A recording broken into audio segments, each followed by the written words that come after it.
This year, 17th October, Stand Up and Speak Out Against Poverty and for Millennium Development Goals is a global campaign undertaken by United Nations Millennium Campaign in collaboration with Global Call to Action Against Poverty.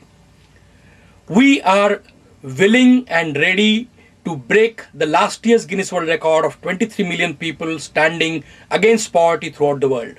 I am absolutely confident this year we will break the record of 23 million.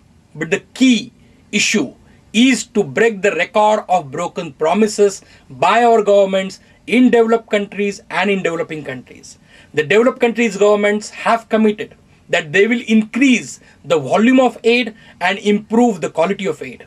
They have committed that they will give debt relief to the debt-ridden countries, mostly of Africa and highly indebted countries, even of Asia and least developed countries. They have agreed that the trade will be fair and just.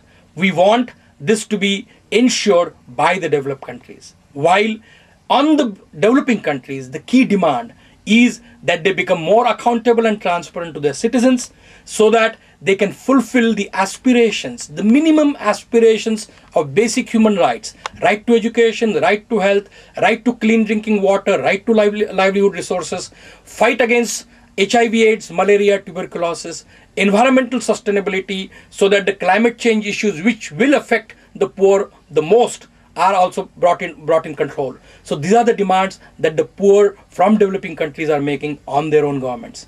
17th October is what I call a peaking movement on the ongoing process of campaigning to once again remind our governments in big united voice that we are watching them and we want them to ensure that they keep their promises. Thank you.